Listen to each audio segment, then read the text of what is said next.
श्रीहरिः लोकाभिरामं रणरङ्गधीरं राजीवनेत्रं रघुवंशनाथं कारुण्यरूपं करुणाकरं तं श्रीरामचंद्रम शरणं प्रपद्ये। मानस प्रेमियों, श्री रामचरितमानस में भगवान के स्वभाव वर्णन में आपका स्वागत है। पूर्व भाग में किष्किंधा कांड पूर्ण हुआ था। अब आज सुंदर कांड में प्रवेश कर वर्णन सुनाया जा रहा है।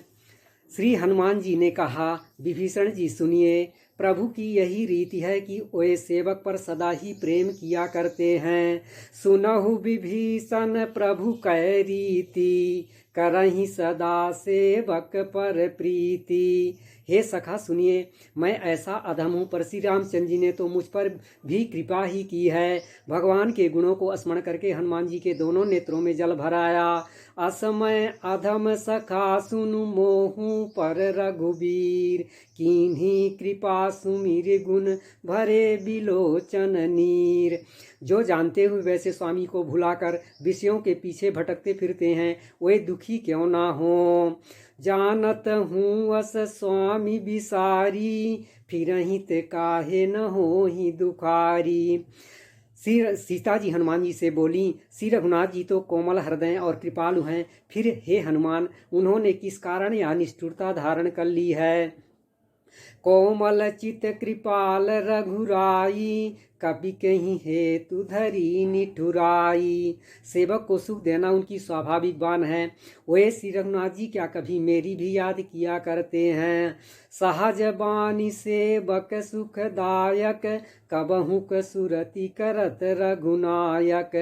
हनुमान जी ने कहा, हे माता, सुंदर कृपा के धाम प्रभु भाई लक्ष्मण के सहित कुशल हैं, परंतु आपके दुख से दुखी हैं। मातु कुशल प्रभु अनुज समेता, तब दुख दुखी सुकृपा निकेता।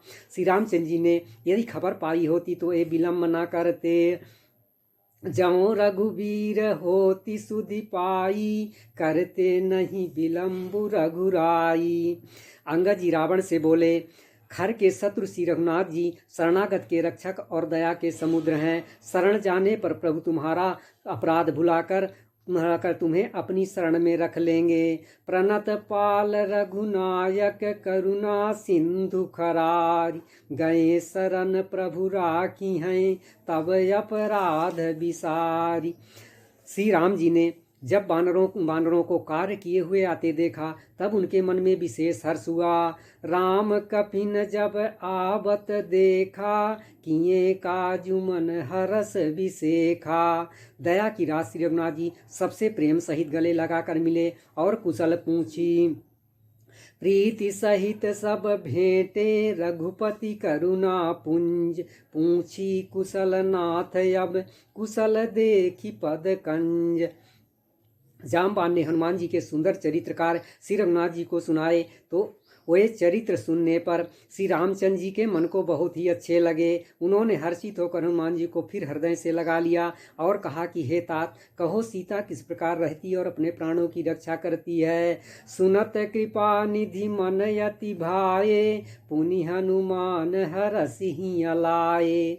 कहु तात कहीं भांति जान की, रहती करती रक्षा सो प्राण की। हनुमान जी सीता जी के दिए चूड़ामणि श्री राम जी को देते हैं। श्री रघुनाथ जी उसे लेकर हृदय से लगा लिया। चलत मोहि चूड़ामणि दीन्ही, रघुपति हृदय लाई सोई लीन्ही। हनुमान जी सीता जी के दुख प्रभु जी को सुनाते हैं। सीता जी का दुख सुनकर सुख के धाम प्रभु के कमल नेत्रों में जल भराया और वे बोले, मन वचन और शरीर से जिसे मेरी ही गति, मेरा ही आश्रय है, उसे क्या स्वप्न में भी विपत्ति हो सकती है। सुनि सीता दुख प्रभु सुख आयना, भरी आए जल राजीव नयना। वचन काय मन मम गति जाही, सपन हूँ बूझिय विपत्ति की ताही। भगवान कहने लगे, हे हनुमान सुन, तेरे समान मेरा उपकारी देवता मनुष्य अथवा मुनि कोई भी नहीं है। सुनु कपि तो ही समान उपकारी, नहीं को सुर नर मुनि तनुधारी। हे पुत्र, मैंने मन में विचार कर देख लिया है कि मैं तुझसे ऋण नहीं हो सकता। देवताओं के रक्षक प्रभु बार बार हनुमान जी को देख रहे हैं। नेत्रों में प्रेमाश्रुओं का जल भरा है और शरीर पुलकित है। सुन सुत तो ही उरिन मैं नाही, देख्यूं करी विचार मन माही। पुनि पुनि कपिहि चितब सुर त्राता, लोचन नीर पुलक अति गाता। इस प्रकार से आज के वर्णन का ही विश्राम, आगे का वर्णन अगले भाग में सुनाया जाएगा। धन्यवाद।